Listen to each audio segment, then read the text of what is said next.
Hello everyone, विकास कश्यप का आपको बहुत बहुत नमस्कार। आज फिर से हम क्लास 10 यूपी बोर्ड 2025 के प्रीवियस ईयर पेपर के बहुविकल्पीय प्रश्नों को सॉल्व करना सीखेंगे जो 2026 के बोर्ड एग्जाम के लिए मोस्ट इंपॉर्टेंट हैं।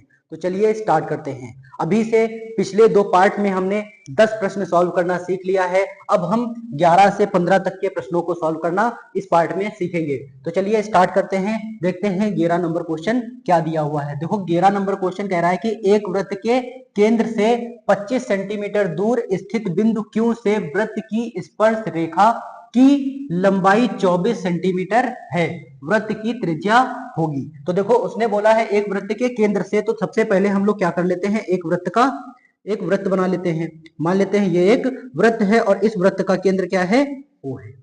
ठीक है, इस वृत्त का केंद्र क्या है, मान लिया हमने O है। अब कह रहा है कि वृत्त के केंद्र से 25 सेंटीमीटर दूर स्थित बिंदु Q है। तो देखो यहां से हमने क्या किया, एक बिंदु ले लिया हमने 25 सेंटीमीटर दूर पर Q। ये Q केंद्र से कितने सेंटीमीटर की दूरी पर है, 25 सेंटीमीटर की दूरी पर है। कितने सेंटीमीटर की दूरी पर है, 25 सेंटीमीटर की दूरी पर। फिर देखो क्या कह रहा है, 25 सेंटीमीटर दूर स्थित बिंदु Q से वृत्त की स्पर्श रेखा की लंबाई 24 सेंटीमीटर है। कह रहा है कि 25 सेंटीमीटर दूर जो बिंदु Q है, यहां से अगर हम इस वृत्त पर स्पर्श रेखा खींचे तो ये इस बिंदु Q से वृत्त के जिस बिंदु पर स्पर्श रेखा खींची जाएगी उस बिंदु से इस बिंदु Q के बीच की दूरी कितनी है, 24 सेंटीमीटर।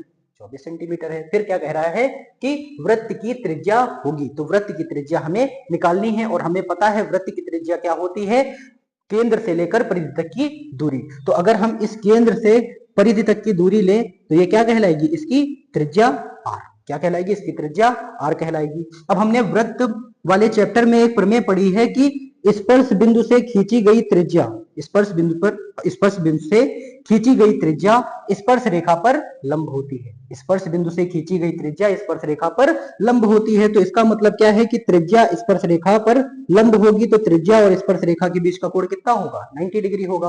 अब हमें एक त्रिभुज दिख रहा है, त्रिभुज POQ, जिसका एक कोण 90 डिग्री है। तो इसका मतलब ये POQ त्रिभुज जो बन रहा है वो कैसा त्रिभुज बन रहा है, समकोण त्रिभुज। और समकोण त्रिभुज में हम क्या लगा सकते हैं, पाइथागोरस प्रमेय। और पाइथागोरस प्रमेय क्या होती है, कर्ण का स्क्वायर। क्या होती है, कर्ण का स्क्वायर बराबर लंब का स्क्वायर प्लस आधार का स्क्वायर। कर्ण का स्क्वायर बराबर लंब का स्क्वायर प्लस आधार का स्क्वायर। अब देखो कर्ण क्या होता है, कहता है कि कर्ण 90 डिग्री के सामने वाली भुजा हमेशा क्या होगी, कर्ण होगी। समकोण त्रिभुज में 90 डिग्री के सामने वाली भुजा कर्ण होती है और बाकी जो भुजाएं होती हैं वो लंब और आधार होती हैं। तो देखो कर्ण कितना दिया है, 25 सेंटीमीटर। तो यहाँ पे हम लोग लिख देंगे 25 का स्क्वायर बराबर लंब क्या है, लंब है, मान लेते हैं OP है, मतलब r जो हमने त्रिज्या जिसको माना है r स्क्वायर, प्लस आधार क्या होगा, आधार मान लिया PQ, और PQ की लंबाई कितनी है, 24 सेंटीमीटर, और 24 का स्क्वायर कर दिया। अब देखो 25 का स्क्वायर कितना होता है, 625 होता है, बराबर r का स्क्वायर, और प्लस 24 का स्क्वायर होता है 576, और 576 इधर प्लस का है, इधर आके कैसा हो जाएगा, माइनस का हो जाएगा, 576 माइनस का हो जाएगा 576 बराबर r स्क्वायर। अब देखो जब 625 से 576 घटाएंगे तो कितना बचेगा, 49 बचेगा, बराबर r स्क्वायर। और r का स्क्वायर इधर आके क्या बन जाएगा, 49 का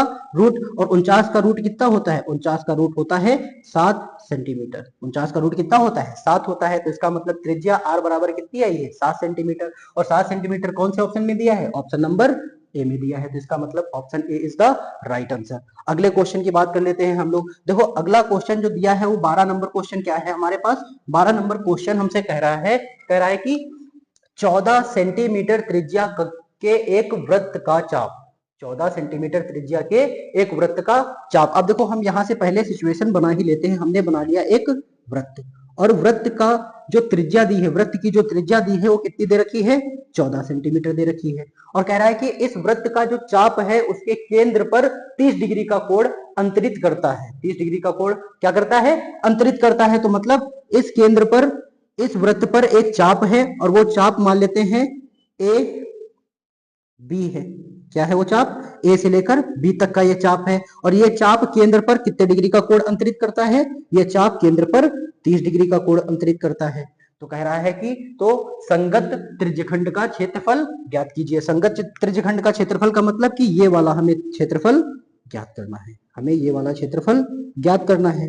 अब देखो हमें पता है केंद्र से लेकर परिधि तक की दूरी क्या होती है, त्रिज्या होती है, और उसने वृत्त की त्रिज्या कितनी दे रखी है, 14 सेंटीमीटर। तो हमको ये पता हो गया कि ये कितनी दूरी होगी, 14 सेंटीमीटर। केंद्र से लेकर परिधि तक की दूरी त्रिज्या होती है, तो त्रिज्या कितनी दे रखी है, 14 सेंटीमीटर। तो ओ ए कितना हो जाएगा, 14 सेंटीमीटर। अब हमें इस त्रिज्यखंड का क्षेत्रफल निकालना है, तो त्रिज्यखंड का क्षेत्रफल का सूत्र क्या होता है, लिखेंगे त्रिज्य खंड का क्षेत्रफल, और त्रिज्यखंड का क्षेत्रफल बराबर होता है थीटा बटे में 360 पाई आर स्क्वायर। थीटा की वैल्यू देखो कितनी दे रखी है, 30 डिग्री, तो यहाँ पे लिख देंगे 30 डिग्री बटे में 360 डिग्री।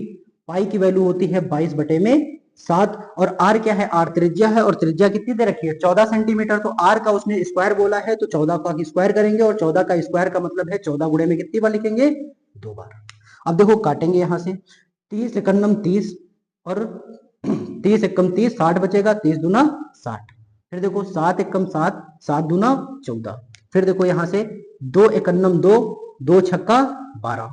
फिर देखो 2 तीन 6, 2 एकम 2, 2 एकम 2। तो देखो देखो नीचे बचा 3, ऊपर बचा 11 गुणे में 14। अब 11 गुणे में 14 मतलब 11 का गुणा जब 14 से कराएंगे तो 11 चक्कू 44 का 4 आएगा, 11 चक्कू 44 का 4 आएगा। फिर 11 एकन्नम 11 और 11 4 कितना होता है, 15 होता है, और फिर बटे में बचेगा कितना, 3।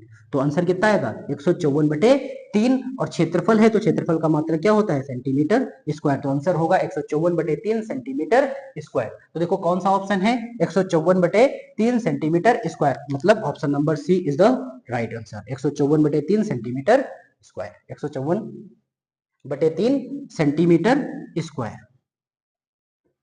ठीक है, अगले क्वेश्चन की बात कर लेते हैं हम लोग। देखो अगला क्वेश्चन दिया है, एक पासे को एक बार फेंका जाता है तो सम संख्या प्राप्त होने की प्रायिकता क्या होगी। अब देखो अगर हम एक पासा फेंकेंगे तो कुल परिणाम कितने आ सकते हैं, 1 2 3 4 5 6 कितने आ सकते हैं, 1 आ सकता है, 2 आ सकता है, 3 आ सकता है, 4 आ सकता है, 5 भी आ सकता है, 6 भी आ सकता है। तो कुल परिणाम कितने आ सकते हैं, 1 2 3 4 5 और 6 आ सकते हैं। कितने परिणाम आ सकते हैं, 6। कुल परिणाम कितने हैं, कुल परिणाम है 6। और उसने पूछा क्या है, किसकी प्रायिकता पूछी है, सम संख्या प्राप्त होने की प्रायिकता। और सम संख्या कितनी बार आ सकती है, 2 4 और 6। देखो 2 भी सम संख्या, 4 भी सम संख्या, 6 भी सम संख्या। तो सम संख्या आने के अनुकूल परिणाम क्या होंगे, 1 2 3, 3 परिणाम होंगे। तो प्रायिकता बराबर सूत्र क्या होता है, लिखते हैं प्रायिकता बराबर सूत्र होता है अनुकूल परिणाम,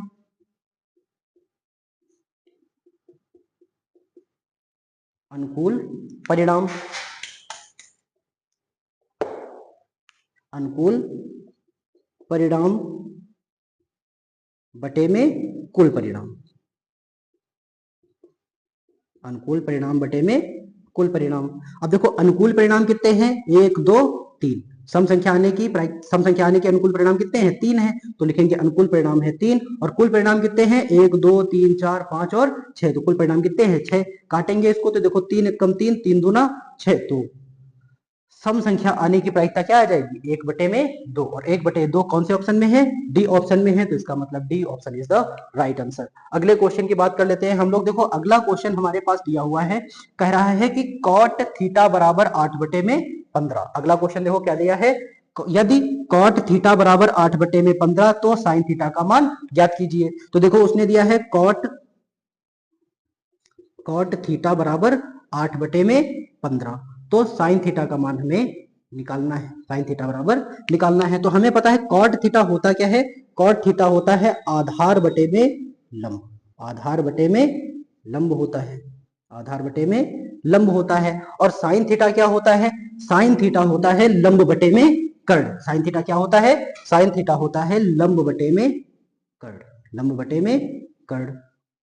ठीक है, अब देखो हमें पता है कि साइन थीटा का मान वही वाला सही आंसर होगा जिसमें लंब ऊपर होगा, और लंब कितना है 15, मतलब जिस वैल्यू में 15 ऊपर दिख रहा होगा वही क्या होगा, साइन थीटा का मान। अब हम चेक कर लेते हैं, देखो यहाँ पे लिखा है 15 बटे 8 और यहाँ लिखा है 15 बटे 17 और यहाँ लिखा 8 बटे 17 और यहाँ लिखा है 17 बटे 8। तो देखो यहाँ से 2 ऑप्शन गलत हो गए, क्योंकि यहाँ पे 15 ऊपर दिख रहा है, 15 ऊपर दिख रहा है, लेकिन इसमें 15 ऊपर नहीं है, इसमें 15 ऊपर नहीं है। तो हमें क्या करना पड़ेगा, अब हमें कर्ण निकालना पड़ेगा। अब हम यहाँ से ये भी क्लियर कर सकते हैं, देखो कर्ण हमेशा त्रिभुज की दोनों भुजाओं से बराबर होता है। त्रिभुज की तीनों भुजाओं में कर्ण भुजा जो होती है, कर्ण जो होता है वो सबसे बड़ा होता है। तो 8 कभी कर्ण पॉसिबल ही नहीं हो सकता है। तो ऑप्शन कौन सा सही होगा हमारा, 15/17। अगर हम सॉल्व करना चाहे तो सॉल्व भी कर सकते हैं। हमें आधार पता है, लंब पता है, तो कर्ण हम निकाल सकते हैं। और कर्ण क्या होता है, कर्ण होता है लंब स्क्वायर प्लस आधार स्क्वायर, लंब स्क्वायर प्लस